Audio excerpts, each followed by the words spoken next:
한양 외곽의 작은 마을 장터에는 추수철을 맞아 내년 풍작을 비는 백성들의 잔치, 꽹과리와 북소리가 한데 어우러져 흥겹게 울려 퍼지고 있었습니다. 안악들은 떡을 나누며 웃음꽃을 피우고 아이들은 신나게 뛰어놀았죠. 느티나무 그늘에 앉아있던 태유는 그 모든 소음에서 멀리 떨어져 있었답니다. 30 중반의 그는 단단한 체격과 떡 벌어진 어깨에 눈빛은 총명하고 날카로웠죠. 허리춤의 낡은 칼집은 그의 손이 닿을 때마다 묵직한 존재감을 뿜었답니다. 그는 틈만 나면 칼자루를 쓰다듬으며 시간을 보냈고 오늘도 어김없이 태윤의 옆구리엔 칼자루가 채워져 있었지요. 벌써 가을이구나. 잊을만 하면 그때가 떠오르는군. 그의 기억은 바람에 흘러갔지만 가슴엔 10년 전 불타는 마을의 잔상이 맴돌았답니다. 태윤은 3년 전 이 마을에 들어와 농부로 조용히 살았어요. 논밭에서 일하며 땀을 흘리고 초가집에서 홀로 밥을 먹으며 밤이면 칼을 닦는 게 그의 일상이었답니다. 마을 사람들은 그를 말없는 괴짜 무사라 불렀지만 그의 날카로운 눈빛과 칼집의 기묘한 문양은 소문이 씨앗이었어요. 저 사내가 궁에서 왕을 호위하던 제일가는 무사였다지. 안악들은 은근히 태윤을 탐하는 눈치였죠. 과거는 과거일 뿐. 하지만 칼날에 비친 형상은 그의 과거 기억을 떠올리게 했답니다. 왕실의 임무, 동료의 배신, 불길 속에서 사라진 아내의 마지막 눈빛. 태윤은 이를 악물며 눈을 감았어요. 다시는 사랑도, 칼도 들지 않으리. 하지만 손은 칼자루를 놓지 않았답니다. 광장 반대편에서 은심이 떡 장수를 돕고 있었어요. 22의 그녀는 단정한 치마 저고리에 고운 얼굴을 가졌지만 눈빛은 호기심으로 반짝였답니다. 아저씨, 떡을 왜 이렇게 많이 준비했어요?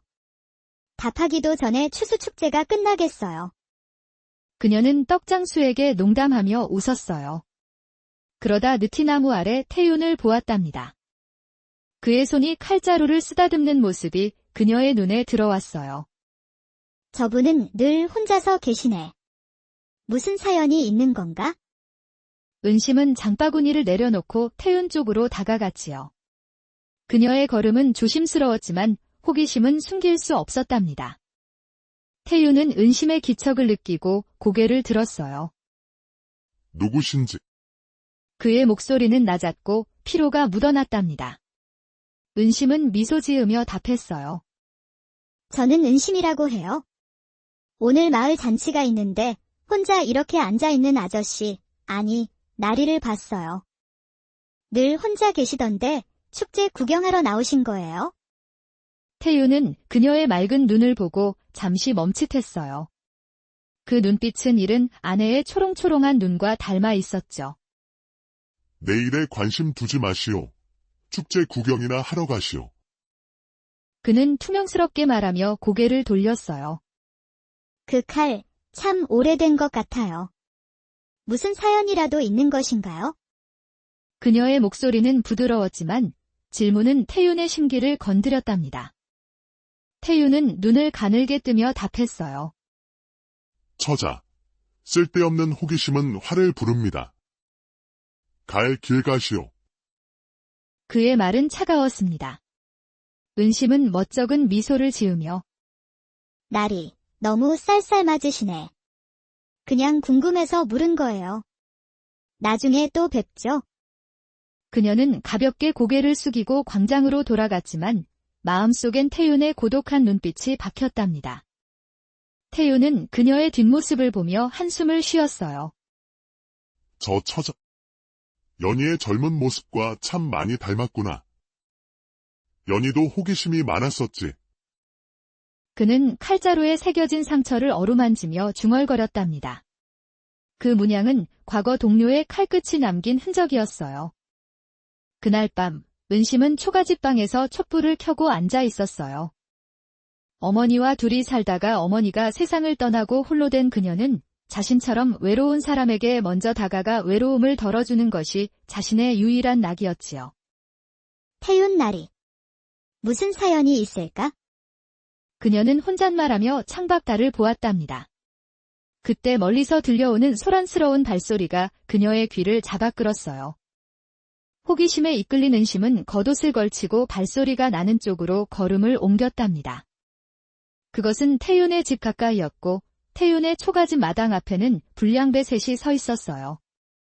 그들은 마을 외곽에서 술을 마시다 태윤이 진짜 무사인지 시험해보려고 찾아온 자들이었답니다.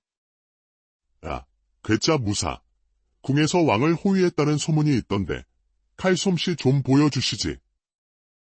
왕을 호위한 그 출중한 실력 좀 봅시다. 태윤은 문 앞에 서서 그들을 날카롭게 바라보았어요. 무엇하러 온 거냐? 목숨이 아깝다면 얼른 들어가서 발이나 닦고 자거라. 그의 목소리는 차갑고 단호했답니다. 곤이는 코웃음을 치며 다가섰어요. 이거 소문과는 다르게 겁쟁이 농부가 칼만 차고 다니는 거 아니야.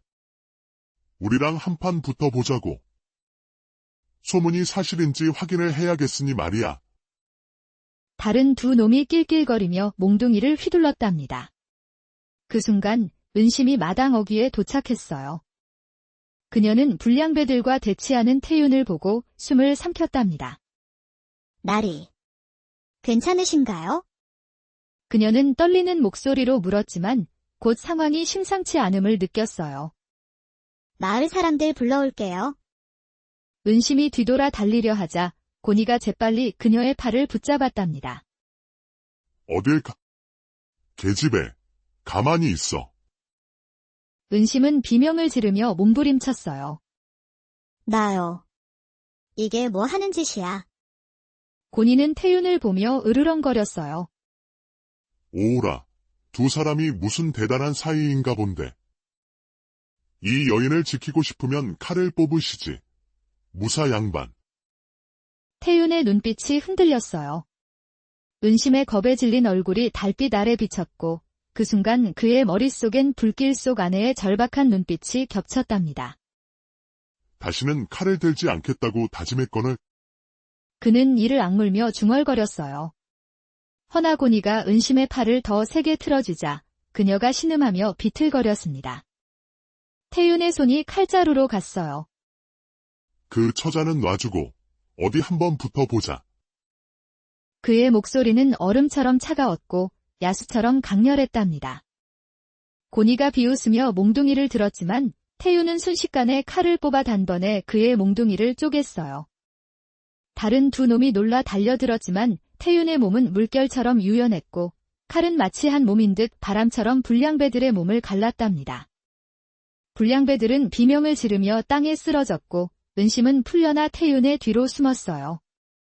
그 소란에 마을 사람들이 횃불을 들고 초가집으로 몰려왔어요. 이게 무슨 일인가? 태윤은 칼에 묻은 피를 털며 침착하게 말했어요. 별일 아닙니다. 이자들을 관하로 넘기시지요. 그는 은심을 힐끗 보았어요. 그녀의 떨리는 어깨와 겁에 질린 눈빛이 그의 가슴을 찔렀답니다. 은심은 숨을 고르며 말했어요. 나리. 죄송해요. 그녀의 목소리는 떨렸지만 눈빛엔 묘한 설렘이 담겼답니다. 태윤은 고개를 돌리며 답했어요. 처자, 앞으로 내 집 근처에 얼씬도 하지 마시오. 상황이 정리되고 사람들은 각자의 집으로 돌아갔지만 은심은 태윤이 불량배와의 싸움 중 몽둥이 끝에 스친 상처가 붉게 올라왔던 게 눈에 밟혔답니다. 저 상처. 그냥 두면 곪을 텐데. 그녀는 혼잣말하며 약초 주머니를 챙겼어요. 은심은 망설였지만 태윤의 고독한 눈빛을 떠올리며 다시 그의 초가집으로 발걸음을 옮겼어요. 태윤의 초가집 문 앞에 선 은심은 조심스레 문을 두드렸어요. 나리, 은심이에요. 문 좀 열어주세요. 태윤은 문 안쪽에서 한숨을 쉬며 문을 열었답니다. 처자, 내 집 근처에 얼씬도 하지 말라고 했는데 그새를 못 참고 또 어쩐 일이. 그의 목소리는 피로에 젖어 있었어요. 은심은 주머니를 내밀며 미소 지었어요. 나리, 얼굴에 상처 났어요. 약초로 치료해 드리려고요. 그냥 두면 흉이 질 거예요. 태유는 눈썹을 찌푸리며 답했어요. 괜찮소. 신경 쓰지 마시오. 하지만 은심은 이미 문턱을 넘으며 말했지요. 나리, 가만히 계세요. 금방 끝나요. 태유는 얼떨결에 은심을 막지 못했어요. 은심은 방 안에 약초와 무명천을 펼쳤답니다. 그녀는 약초를 으깨 물에 섞으며 태윤을 힐끗 보았어요. 나리, 이리 누워보세요. 금방 발라드릴게요. 태윤은 한숨을 쉬며 은심의 옆에 누웠지요. 어찌 이리 고집이 센지. 그의 말은 투덜거림이었지만 눈빛은 부드러워졌답니다. 은심은 무명천에 약초즙을 묻혀 그의 얼굴 상처를 조심스레 닦았어요. 그녀의 손길은 따뜻하고 부드러웠답니다. 태유는 그 손길에 눈을 감았어요. 문득 잃은 아내가 그의 이마를 쓰다듬던 기억이 스쳐갔답니다. 연희? 그는 무의식 중에 중얼거렸어요. 태유는 따뜻하고 부드러운 은심의 손길에 그만 잠이 들고 말았고 은심은 태윤의 얼굴을 지그시 바라보았어요. 가까이서 보니 짙은 눈썹에 오뚝한 코, 두꺼운 입술이 상당히 묘하구나. 은심은 가슴이 콩닥거리며 두 손에는 땀이 맺히고 있었죠. 그러다 그만 은심은 태윤의 입술에 입맞춤을 해버린 것이었죠. 태윤은 은심에게서 아내의 모습을 떠올리며 입맞춤을 피하지 않았고 입맞춤이 깊어지자 그만 태윤은 은심의 저고리를 벗기고 말았던 것이었답니다. 은심은 태윤의 거친 반응에 깜짝 놀랐지만 이내 태윤의 손길에 몸을 맡겼지요.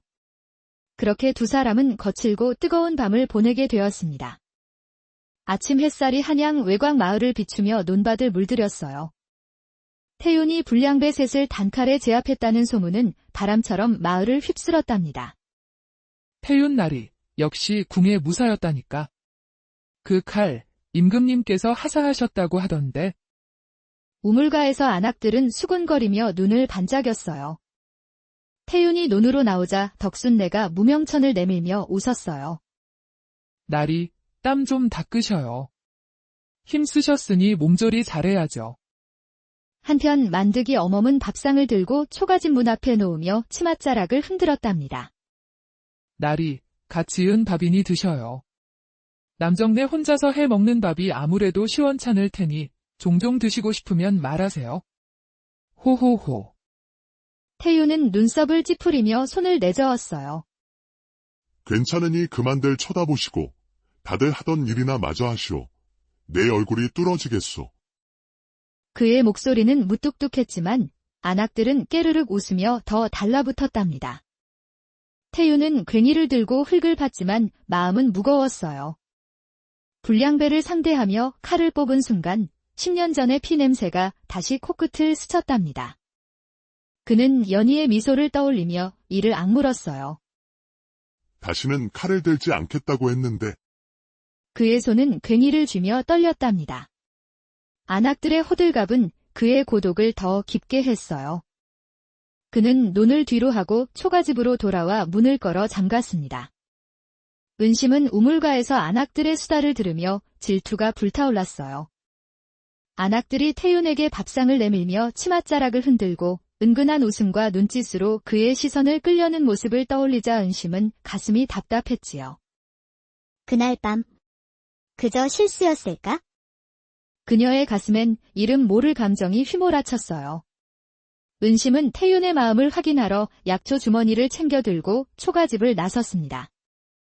은심이 태윤의 초가집 문을 두드리자 태윤은 말했습니다.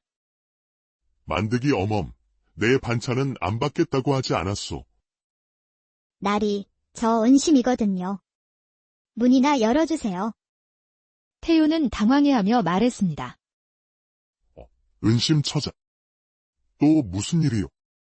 은심은 그의 얼굴을 보며 단도직입적으로 물었답니다.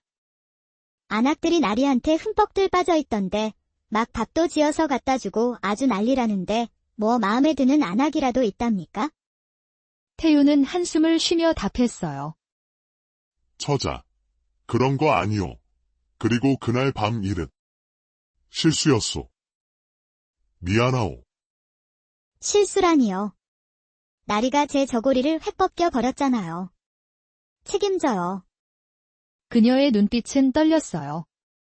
태유는 그녀의 눈을 피하며 말했죠. 나는 위험한 사람이요. 내 곁에 있다가는 처자가 위험에 처할 것이요. 나를 그저 하룻밤 스쳐가는 여인으로 생각하고 있단 말이에요. 은심은 화를 내며 문을 박차고 나갔어요. 태유는 문을 닫으며 그녀의 흐느끼는 뒷모습을 보았어요.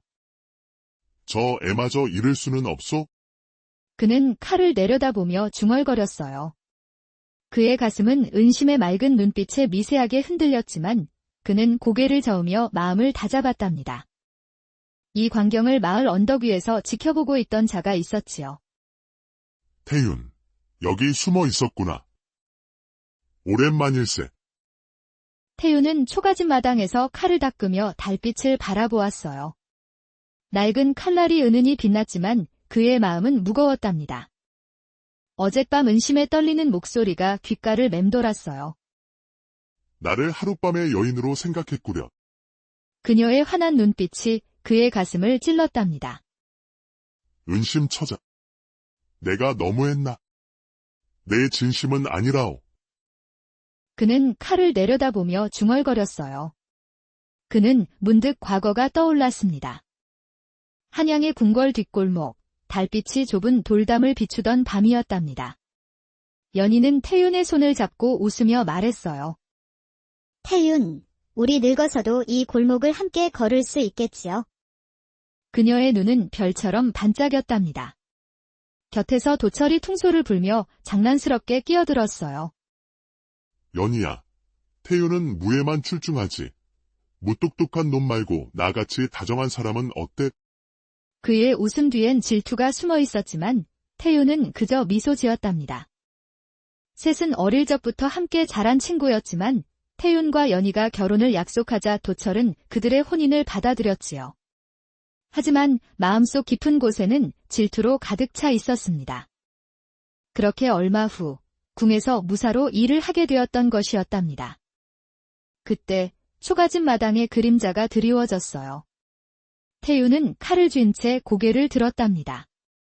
달빛 아래 도철이 서 있었어요. 그의 얼굴은 세월의 흔적이 묻어 있었지만 눈빛은 여전히 날카로웠답니다. 태윤, 오랜만이군. 도철의 목소리는 차갑고 날이 섰어요. 태유는 자리에서 일어나 칼집을 쥐었어요. 도철, 내가 어떻게 여기에... 그의 목소리는 떨렸고 분노가 깃들었답니다. 도철은 입꼬리를 올리며 말했어요. 너를 수소문하여 오래 찾아 돌아다녔지. 우리 아직 해결해야 할 문제가 있지 않나. 불량배를 베었다는 소문에 셋을 뵐 수 있는 칼잡이가 궁금해서 왔더니 역시 태윤 너였어. 아직 칼을 놓지 않았군. 태유는 눈을 가늘게 뜨며 답했어요. 죽기 싫으면 당장 꺼져. 다시는 보고 싶지 않으니? 도철은 웃으며 한 걸음 다가섰어요. 태윤, 그때 일은 털어버리고 나와 함께 입한서 대감 밑에서 일이나 하나 하지. 일이 잘 성사되면 보상은 두둑이 해드릴게. 그의 말에 태윤의 손이 칼자루를 더 세게 쥐었어요. 기껏 한다는 말이 입한서 밑에서 일을 해라. 오늘 끝장을 보자. 태윤은 칼을 뽑으며 달려들었답니다. 도철도 칼을 뽑았고 두 사람의 칼날이 달빛 아래 부딪혔어요. 쇠소리가 마당을 울렸지만 태윤의 움직임은 둔탁했답니다. 10년간 무술을 연마하지 않은 그의 몸은 예전 같지 않았어요. 도철의 칼이 태윤의 어깨를 스쳤고 그는 무릎을 꿇었답니다. 도철은 칼을 거두며 비웃었어요. 태윤, 내 실력도 예전 같지 않군. 예정을 생각해 살려두마. 태윤은 숨을 몰아쉬며 도철을 노려보았어요. 무슨 꿍꿍이냐. 어서 배워라. 도철은 차갑게 웃으며 말했어요. 그 은심이란 처자, 연희를 참 닮았더군. 태윤, 내가 우리 일을 돕는다면 그 처자의 목숨은 살려주지. 태윤의 눈빛이 흔들렸어요. 은심은 건드리지 마라. 나와는 아무 상관없는 여인이다. 그의 목소리는 갈라졌답니다. 도철은 품에서 두루마리 종이를 꺼내 태윤에게 던지며 말했어요. 내 말을 믿으라는 것이야. 그 처자와 무사히 살고 싶으면 서찰을 잘 읽어보시게. 도철은 그 말을 남기고 사라졌지요. 태윤은 서찰을 내려다보며 이를 악물었어요. 은심의 맑은 눈빛과 연희의 마지막 미소가 그의 머릿속에 겹쳤답니다. 은심, 너마저 잃을 순 없다. 마을은 안개 속에 잠겨 고요했지만 그의 마음은 폭풍처럼 요동쳤답니다. 그리고는 잠시 생각에 잠겼어요. 10년 전 태윤은 임금의 특명을 받은 비밀 호위무사 어영청의 그림자라 불리는 직함을 가진 자였답니다. 그의 임무는 고위 관직자들의 비리를 관리하는 것으로 그 당시 이판서의 비리를 쫓고 있었지요. 이판서는 비단과 화약을 몰래 밀수하여 상인들에게 거래하고 있었던 것이었습니다. 태윤은 밤마다 밀수꾼들의 아지트를 밟으며 증거를 모았답니다. 태윤의 오랜 벗 도철도 어영청의 무사였지요. 도철은 태윤과 연희 곁에서 함께하며 늘 웃음을 주었지만 도철 역시 연희를 짝사랑하고 있었던 것이었답니다. 어느 날 이판서는 도철을 은밀히 불러들였어요. 한양의 어두운 뒷골목, 횃불이 깜빡이는 창고에서 이판서는 도철에게 교활하게 속삭였답니다. 도철, 자네는 재능이 뛰어난 무사야. 태윤 밑에서 그림자처럼 사는 게 아깝지 않은가? 태윤은 제 형제와 다름없습니다. 이판서는 미소 지으며 문서 하나를 건넸어요. 10만 냥이나 되는 어음이었답니다. 도철, 자네가 먹여 살릴 식솔들이 많다고 들었다네. 태윤이 내 일을 캐는 걸 막아준다면 자네도 부와 권력을 얻을 걸세. 이것은 그 일부일세. 도철의 눈빛이 흔들렸답니다. 그는 문서를 쥐며 이를 악물었죠. 태윤을 배신하란 말씀이요? 이판서는 그의 어깨를 두드리며 말했어요. 배신이 아니라 막아 달라는 것일 뿐일세. 그리고 자네에겐 다시 없는 기회일 것이야. 자네 같은 처지에 이렇게 큰 돈을 어디서 만져보겠는가? 도철은 갈등했지만 욕망이 그의 마음을 삼켰던 것이었어요. 어느 깊은 밤, 태윤은 이판서의 밀수 물건이 들어오는 날 창고를 덮치기 위해 집을 나섰어요. 도철은 태윤의 작전을 방해하기 위해 태윤의 집에 불을 질렀던 것이었답니다. 태윤이 불을 끄기 위해 집으로 가게 되면 그 틈을 노려 도철이 밀수 물건을 이판서 창고로 무사히 빼돌리려는 작전이었던 것이었습니다. 하지만 태윤은 자기 집에 불이 났다는 것을 알면서도 밀수가 이루어지는 마포나루터로 향하게 되었고 밀수꾼들과 밀수품을 모두 압수하고 집으로 돌아왔을 때는 이미 태윤의 집이 잿더미가 되어 있었던 것이었답니다. 마을 사람들의 도움으로 가까스로 불을 끄기는 하였지만 연희는 이미 이 세상 사람이 아니었습니다. 눈앞엔 잿더미로 변한 초가집과 연희의 차가운 시신만이 남아있었죠. 연희야. 그는 무릎을 꿇으며 그녀를 끌어안았어요. 연희의 얼굴은 연기 속에서도 평온했지만 그 미소는 태윤의 가슴을 칼로 베듯 아프게 했답니다. 누가 이런 짓을? 그 순간 태윤의 눈에 도철의 칼집이 잿더미 속에서 반짝이는 것이 보였답니다. 태윤의 눈빛이 얼음처럼 차가워졌답니다. 도철, 내 놈이냐? 태윤은 도철을 찾아 어영청으로 갔지만 도철은 보이지 않았습니다. 태윤은 칼집을 쥐고 한양의 뒷골목으로 향했어요. 며칠 밤을 새운 끝에 그는 어두운 창고에서 도철을 찾아냈죠. 횃불 아래 도철은 홀로 앉아 술을 마시고 있었어요. 태윤, 자네가 여기 어찌 알고 왔는가? 도철의 목소리는 갈라져 있었지만 눈빛엔 후회와 두려움이 뒤섞여 있었답니다. 태윤은 칼을 뽑으며 다가섰어요. 도철, 아니지. 이판서의 유혹에 넘어가 우리를 배신한 거 아니지? 그의 목소리는 분노로 떨렸답니다. 도철은 자리에서 일어나 칼을 들었지만 손은 살짝 떨리고 있었죠. 태윤, 나도 어쩔 수 없었다. 이판서가 날 협박했어. 연희가 죽을 줄은 몰랐어. 불은 이판서 하수들이 놓았고 그 불을 보면 내가 집으로 돌아갈 거라 생각을 했었지. 미안하다. 태윤의 눈에 눈물이 고였고 분노가 그를 삼켰답니다. 죽을 줄 몰랐다고. 도철아, 내가 어떻게 이럴 수가 있단 말이냐. 그는 칼을 휘둘렀고 도철도 칼을 들어 막았죠. 창고 안은 두 사람의 칼날이 부딪히는 쇠소리로 가득 찼답니다. 태윤의 칼은 도철의 어깨를 스쳤고 도철은 무릎을 꿇었어요. 태윤은 그의 목에 칼을 겨누며 이를 악물었죠. 도철은 숨을 몰아쉬며 태윤을 올려다보았어요. 태윤아, 날 죽여라. 그의 눈엔 체념이 깃들어 있었답니다. 태윤이 칼을 들어 도철을 베려는 순간 과거의 기억들이 떠올랐지요. 태윤아, 도철아. 우리 셋은 검은 머리 팥불이 될 때까지 같이 노는 거라. 차마 도철을 뵐 수 없었던 태윤은 칼을 거두고 눈물 섞인 목소리로 말하였습니다. 도철, 내 앞에 나타나지 마라. 이판서에게도 전해라. 그 벌은 언젠가 꼭 받게 해주겠다고. 도철은 멍한 눈으로 태윤을 바라보다 창고를 빠져나갔답니다. 태윤은 그 뒷모습을 보며 주저앉았어요. 연희, 내 선택이 옳았을까? 그날 밤 태윤은 한양을 떠나기로 결심했답니다.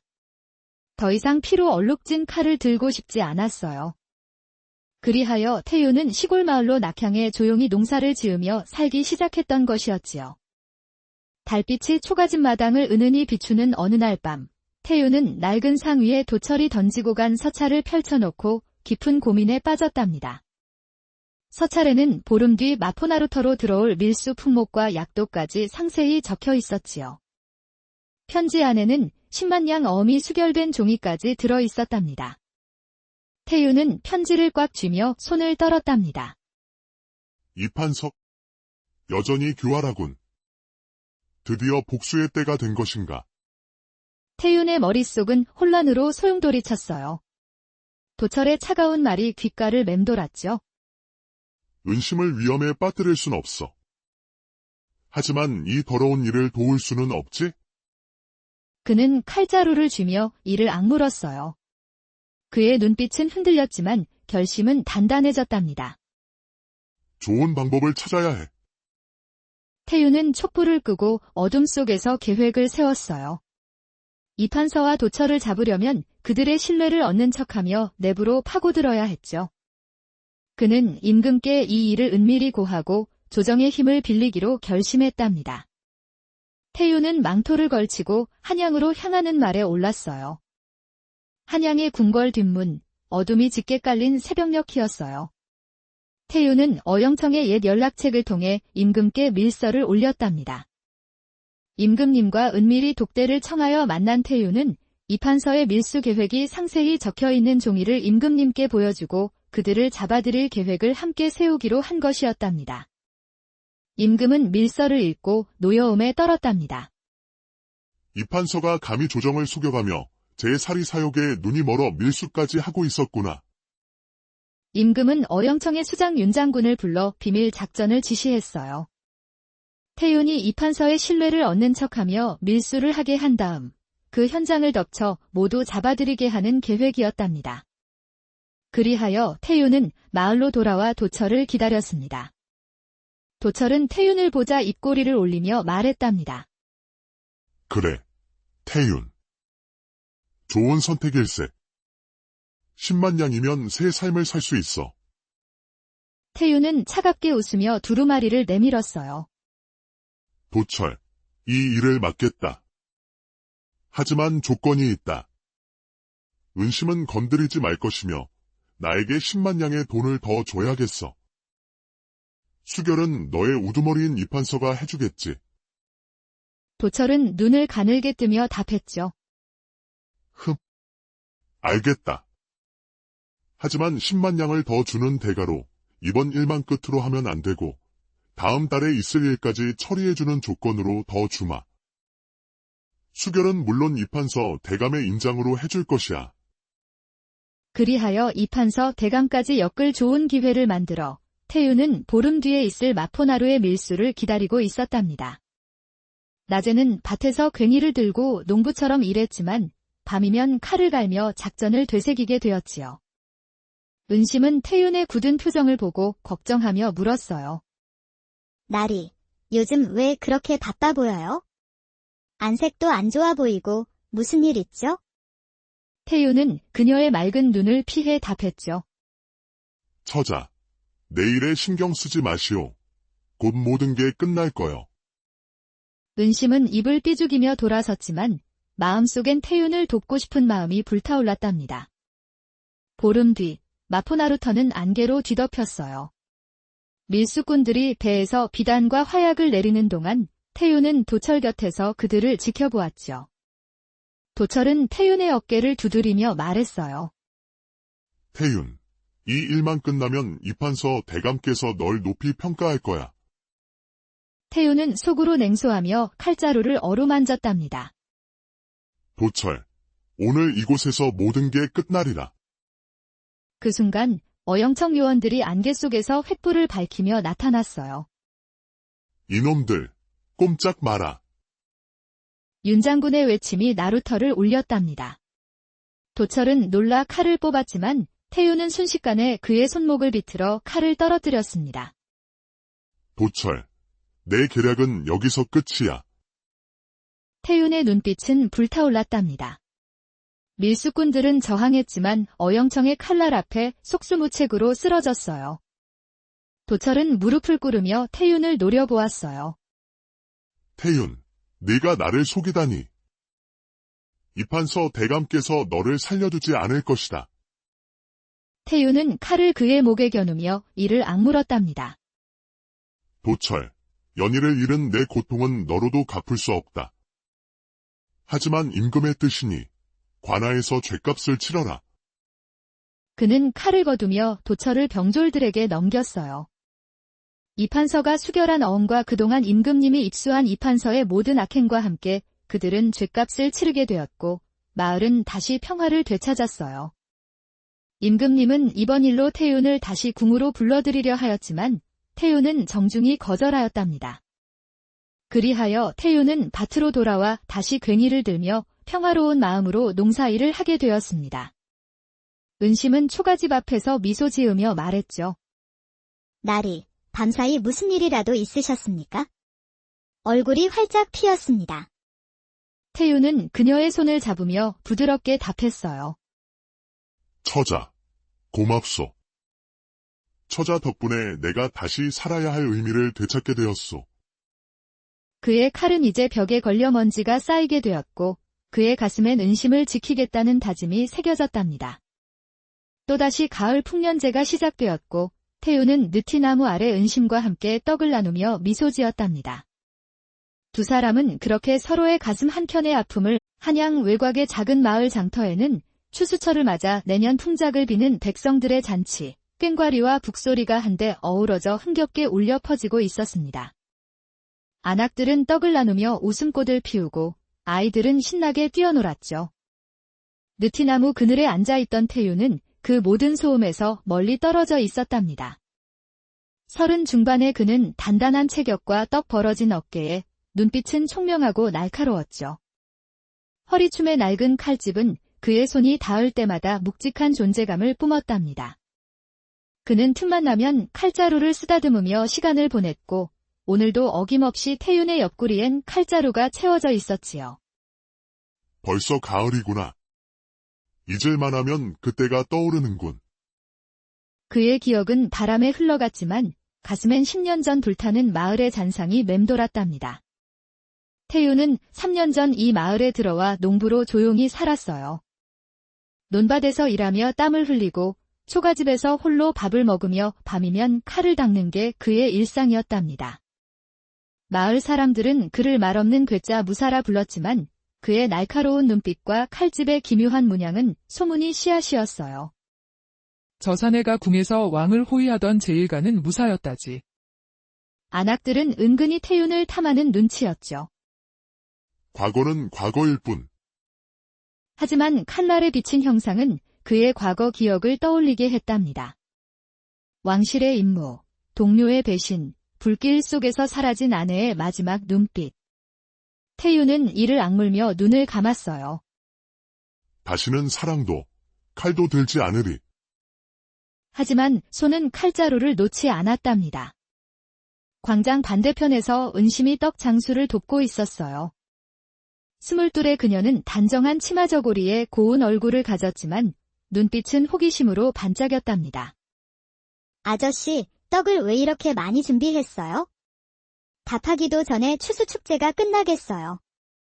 그녀는 떡장수에게 농담하며 웃었어요. 그러다 느티나무 아래 태윤을 보았답니다. 그의 손이 칼자루를 쓰다듬는 모습이 그녀의 눈에 들어왔어요. 저분은 늘 혼자서 계시네. 무슨 사연이 있는 건가? 은심은 장바구니를 내려놓고 태윤 쪽으로 다가갔지요. 그녀의 걸음은 조심스러웠지만 호기심은 숨길 수 없었답니다. 태윤은 은심의 기척을 느끼고 고개를 들었어요. 누구신지. 그의 목소리는 낮았고 피로가 묻어났답니다. 은심은 미소 지으며 답했어요. 저는 은심이라고 해요. 오늘 마을 잔치가 있는데 혼자 이렇게 앉아있는 아저씨, 아니, 나리를 봤어요. 늘 혼자 계시던데 축제 구경하러 나오신 거예요? 태윤은 그녀의 맑은 눈을 보고 잠시 멈칫했어요. 그 눈빛은 잃은 아내의 초롱초롱한 눈과 닮아 있었죠. 내 일에 관심 두지 마시오. 축제 구경이나 하러 가시오. 그는 투명스럽게 말하며 고개를 돌렸어요. 그 칼, 참 오래된 것 같아요. 무슨 사연이라도 있는 것인가요? 그녀의 목소리는 부드러웠지만 질문은 태윤의 심기를 건드렸답니다. 태윤은 눈을 가늘게 뜨며 답했어요. 처자. 쓸데없는 호기심은 화를 부릅니다. 갈 길 가시오. 그의 말은 차가웠습니다. 은심은 멋쩍은 미소를 지으며 나리, 너무 쌀쌀맞으시네. 그냥 궁금해서 물은 거예요. 나중에 또 뵙죠. 그녀는 가볍게 고개를 숙이고 광장으로 돌아갔지만 마음속엔 태윤의 고독한 눈빛이 박혔답니다. 태윤은 그녀의 뒷모습을 보며 한숨을 쉬었어요. 저 처자. 연희의 젊은 모습과 참 많이 닮았구나. 연희도 호기심이 많았었지. 그는 칼자루에 새겨진 상처를 어루만지며 중얼거렸답니다. 그 문양은 과거 동료의 칼끝이 남긴 흔적이었어요. 그날 밤, 은심은 초가집방에서 촛불을 켜고 앉아 있었어요. 어머니와 둘이 살다가 어머니가 세상을 떠나고 홀로 된 그녀는 자신처럼 외로운 사람에게 먼저 다가가 외로움을 덜어주는 것이 자신의 유일한 낙이었지요. 태윤 나리. 무슨 사연이 있을까? 그녀는 혼잣말하며 창밖달을 보았답니다. 그때 멀리서 들려오는 소란스러운 발소리가 그녀의 귀를 잡아끌었어요. 호기심에 이끌린 은심은 겉옷을 걸치고 발소리가 나는 쪽으로 걸음을 옮겼답니다. 그것은 태윤의 집 가까이였고 태윤의 초가집 마당 앞에는 불량배 셋이 서 있었어요.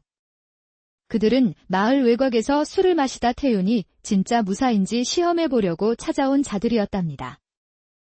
야, 괴짜 무사. 궁에서 왕을 호위했다는 소문이 있던데 칼솜씨 좀 보여주시지. 왕을 호위한 그 출중한 실력 좀 봅시다. 태윤은 문 앞에 서서 그들을 날카롭게 바라보았어요. 무엇하러 온 거냐? 목숨이 아깝다면 얼른 들어가서 발이나 닦고 자거라. 그의 목소리는 차갑고 단호했답니다. 고니는 코웃음을 치며 다가섰어요. 이거 소문과는 다르게 겁쟁이 농부가 칼만 차고 다니는 거 아니야. 우리랑 한판 붙어보자고. 소문이 사실인지 확인을 해야겠으니 말이야. 다른 두 놈이 낄낄거리며 몽둥이를 휘둘렀답니다. 그 순간 은심이 마당 어귀에 도착했어요. 그녀는 불량배들과 대치하는 태윤을 보고 숨을 삼켰답니다. 나리. 괜찮으신가요? 그녀는 떨리는 목소리로 물었지만 곧 상황이 심상치 않음을 느꼈어요. 마을 사람들 불러올게요. 은심이 뒤돌아 달리려 하자 고니가 재빨리 그녀의 팔을 붙잡았답니다. 어딜 가? 계집애, 가만히 있어.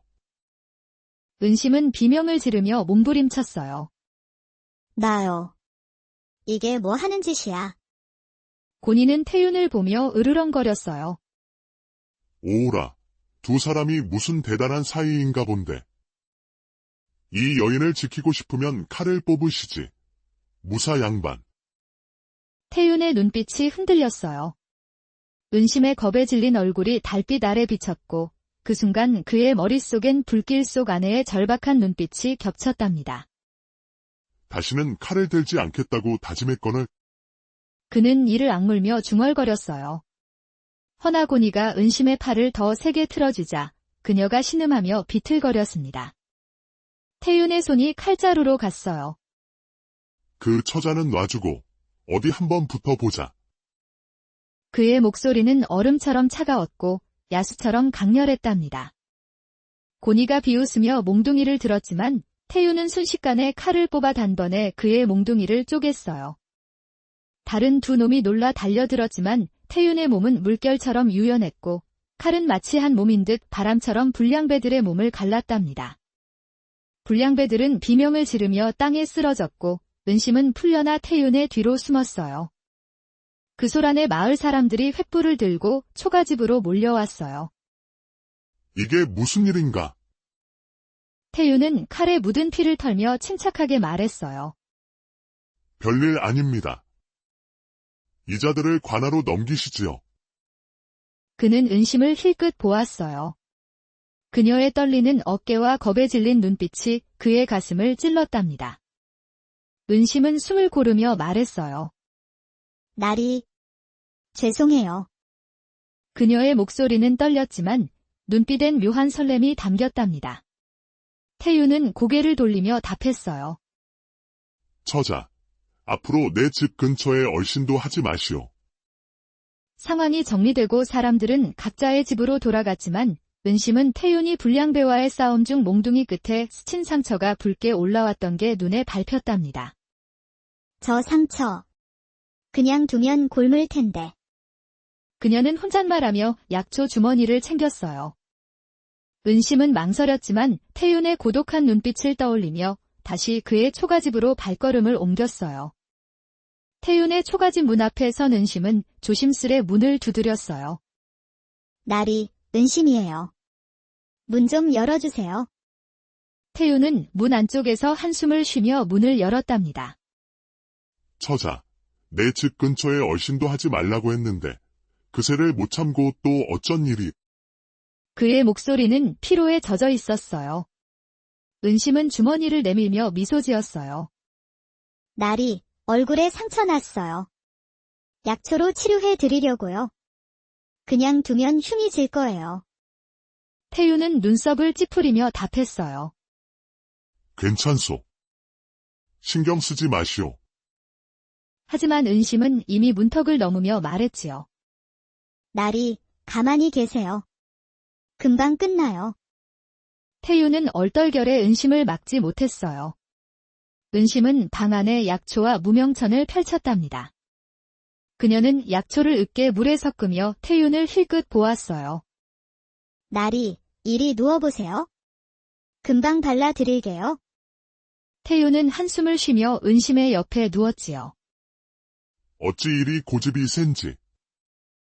그의 말은 투덜거림이었지만 눈빛은 부드러워졌답니다. 은심은 무명천에 약초즙을 묻혀 그의 얼굴 상처를 조심스레 닦았어요. 그녀의 손길은 따뜻하고 부드러웠답니다. 태윤은 그 손길에 눈을 감았어요. 문득 잃은 아내가 그의 이마를 쓰다듬던 기억이 스쳐갔답니다. 연희? 그는 무의식 중에 중얼거렸어요. 태윤은 따뜻하고 부드러운 은심의 손길에 그만 잠이 들고 말았고 은심은 태윤의 얼굴을 지그시 바라보았어요. 가까이서 보니 짙은 눈썹에 오뚝한 코, 두꺼운 입술이 상당히 묘하구나. 은심은 가슴이 콩닥거리며 두 손에는 땀이 맺히고 있었죠. 그러다 그만 은심은 태윤의 입술에 입맞춤을 해버린 것이었죠. 태윤은 은심에게서 아내의 모습을 떠올리며 입맞춤을 피하지 않았고 입맞춤이 깊어지자 그만 태윤은 은심의 저고리를 벗기고 말았던 것이었답니다. 은심은 태윤의 거친 반응에 깜짝 놀랐지만 이내 태윤의 손길에 몸을 맡겼지요. 그렇게 두 사람은 거칠고 뜨거운 밤을 보내게 되었습니다. 아침 햇살이 한양 외곽 마을을 비추며 논밭을 물들였어요. 태윤이 불량배 셋을 단칼에 제압했다는 소문은 바람처럼 마을을 휩쓸었답니다. 태윤 나리, 역시 궁의 무사였다니까. 그 칼, 임금님께서 하사하셨다고 하던데. 우물가에서 안악들은 수군거리며 눈을 반짝였어요. 태윤이 논으로 나오자 덕순네가 무명천을 내밀며 웃었어요. 나리, 땀 좀 닦으셔요. 힘쓰셨으니 몸조리 잘해야죠. 한편 만득이 어멈은 밥상을 들고 초가집 문 앞에 놓으며 치맛자락을 흔들었답니다. 나리, 갓 지은 밥이니 드셔요. 남정네 혼자서 해 먹는 밥이 아무래도 시원찮을 테니 종종 드시고 싶으면 말하세요. 호호호. 태윤은 눈썹을 찌푸리며 손을 내저었어요. 괜찮으니 그만들 쳐다보시고 다들 하던 일이나 마저 하시오. 내 얼굴이 뚫어지겠소. 그의 목소리는 무뚝뚝했지만 안악들은 깨르륵 웃으며 더 달라붙었답니다.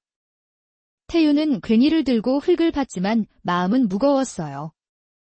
불량배를 상대하며 칼을 뽑은 순간 10년 전의 피냄새가 다시 코끝을 스쳤답니다. 그는 연희의 미소를 떠올리며 이를 악물었어요. 다시는 칼을 들지 않겠다고 했는데. 그의 손은 괭이를 쥐며 떨렸답니다.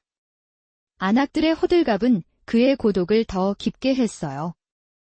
그는 논을 뒤로 하고 초가집으로 돌아와 문을 걸어 잠갔습니다. 은심은 우물가에서 안악들의 수다를 들으며 질투가 불타올랐어요. 안악들이 태윤에게 밥상을 내밀며 치맛자락을 흔들고 은근한 웃음과 눈짓으로 그의 시선을 끌려는 모습을 떠올리자 은심은 가슴이 답답했지요. 그날 밤, 그저 실수였을까? 그녀의 가슴엔 이름 모를 감정이 휘몰아쳤어요. 은심은 태윤의 마음을 확인하러 약초 주머니를 챙겨 들고 초가집을 나섰습니다. 은심이 태윤의 초가집 문을 두드리자 태윤은 말했습니다. 만득이 어멈, 내 반찬은 안 받겠다고 하지 않았소. 나리, 저 은심이거든요. 문이나 열어주세요. 태윤은 당황해하며 말했습니다. 은심 처자. 또 무슨 일이요? 은심은 그의 얼굴을 보며 단도직입적으로 물었답니다. 안악들이 나리한테 흠뻑들 빠져있던데 막 밥도 지어서 갖다 주고 아주 난리라는데 뭐 마음에 드는 안악이라도 있답니까? 태윤은 한숨을 쉬며 답했어요. 처자. 그런 거 아니오. 그리고 그날 밤 일은 실수였소. 미안하오. 실수라니요. 나리가 제 저고리를 획 벗겨 버렸잖아요. 책임져요. 그녀의 눈빛은 떨렸어요. 태윤은 그녀의 눈을 피하며 말했죠. 나는 위험한 사람이오. 내 곁에 있다가는 처자가 위험에 처할 것이오. 나를 그저 하룻밤 스쳐가는 여인으로 생각하고 있단 말이에요? 은심은 화를 내며 문을 박차고 나갔어요. 태윤은 문을 닫으며 그녀의 흐느끼는 뒷모습을 보았어요. 저 애마저 잃을 수는 없소? 그는 칼을 내려다보며 중얼거렸어요. 그의 가슴은 은심의 맑은 눈빛에 미세하게 흔들렸지만 그는 고개를 저으며 마음을 다잡았답니다. 이 광경을 마을 언덕 위에서 지켜보고 있던 자가 있었지요. 태윤, 여기 숨어 있었구나. 오랜만일세. 태윤은 초가집 마당에서 칼을 닦으며 달빛을 바라보았어요. 낡은 칼날이 은은히 빛났지만 그의 마음은 무거웠답니다. 어젯밤 은심에 떨리는 목소리가 귓가를 맴돌았어요. 나를 하룻밤의 여인으로 생각했구려. 그녀의 환한 눈빛이 그의 가슴을 찔렀답니다. 은심 처자. 내가 너무했나? 내 진심은 아니라오. 그는 칼을 내려다보며 중얼거렸어요. 그는 문득 과거가 떠올랐습니다. 한양의 궁궐 뒷골목, 달빛이 좁은 돌담을 비추던 밤이었답니다. 연희는 태윤의 손을 잡고 웃으며 말했어요. 태윤, 우리 늙어서도 이 골목을 함께 걸을 수 있겠지요? 그녀의 눈은 별처럼 반짝였답니다. 곁에서 도철이 퉁소를 불며 장난스럽게 끼어들었어요. 연희야, 태윤은 무예만 출중하지. 무뚝뚝한 놈 말고 나같이 다정한 사람은 어때? 그의 웃음 뒤엔 질투가 숨어 있었지만 태윤은 그저 미소 지었답니다. 셋은 어릴 적부터 함께 자란 친구였지만 태윤과 연희가 결혼을 약속하자 도철은 그들의 혼인을 받아들였지요. 하지만 마음속 깊은 곳에는 질투로 가득 차 있었습니다. 그렇게 얼마 후 궁에서 무사로 일을 하게 되었던 것이었답니다.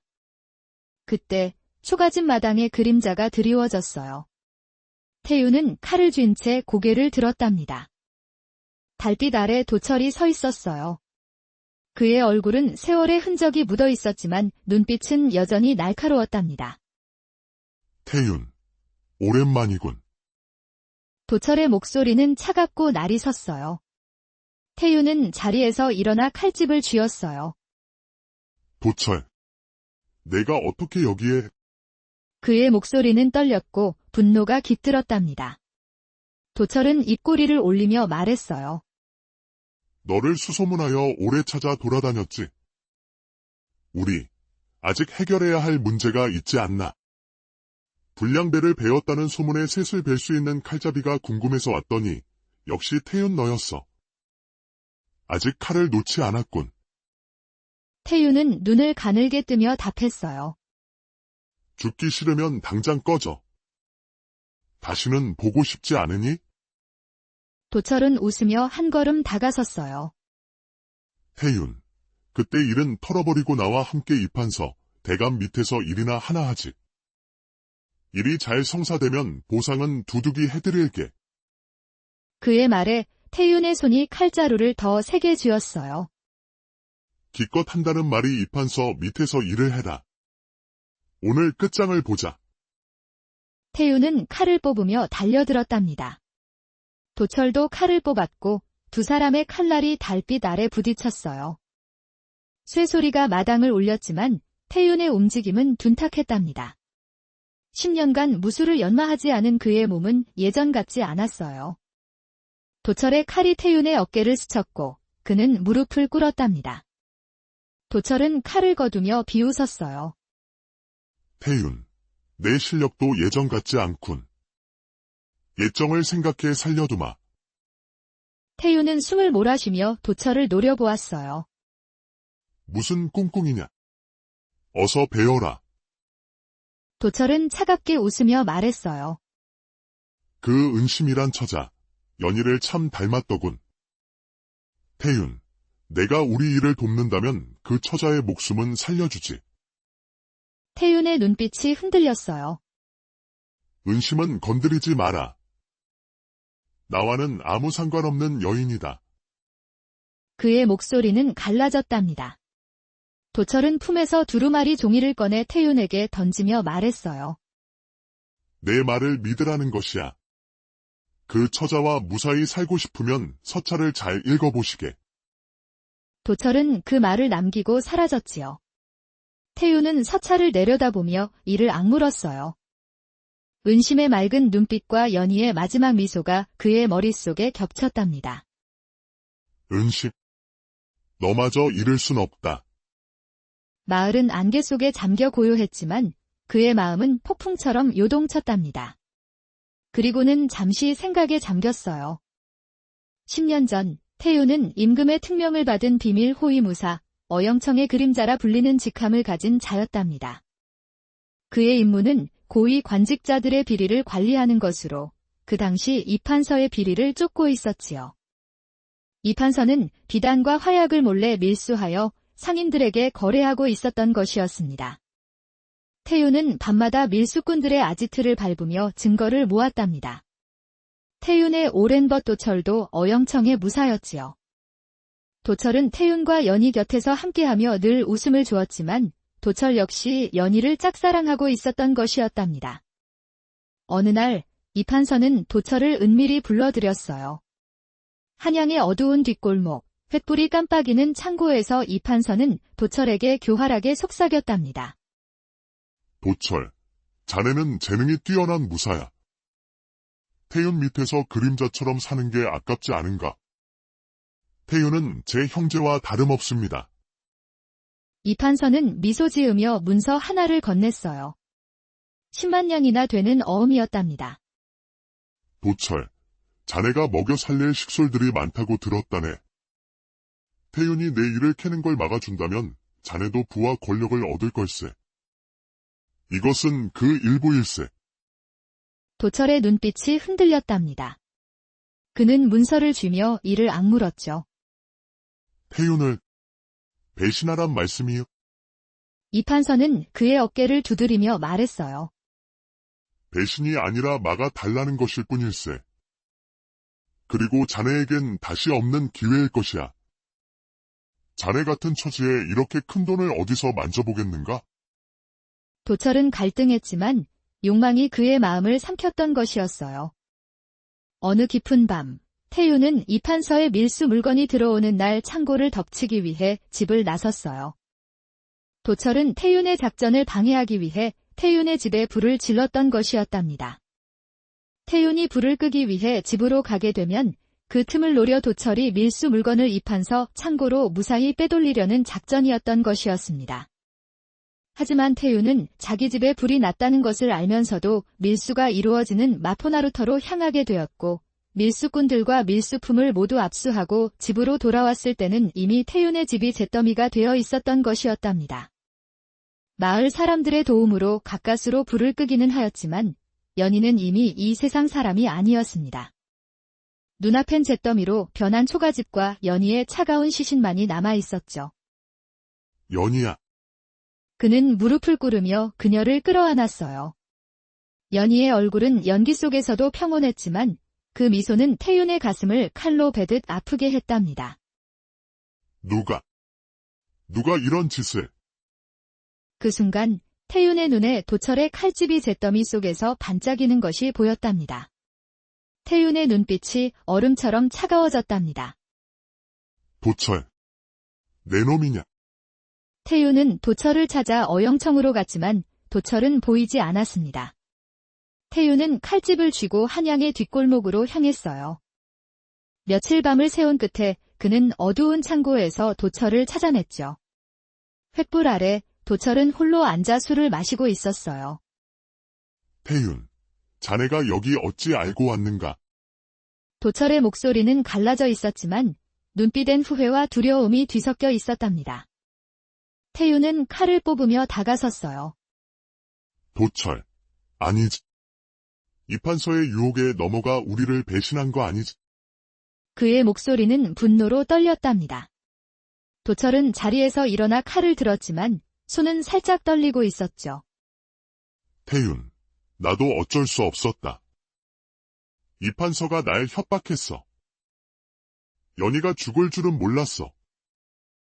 불은 이판서 하수들이 놓았고 그 불을 보면 내가 집으로 돌아갈 거라 생각을 했었지. 미안하다.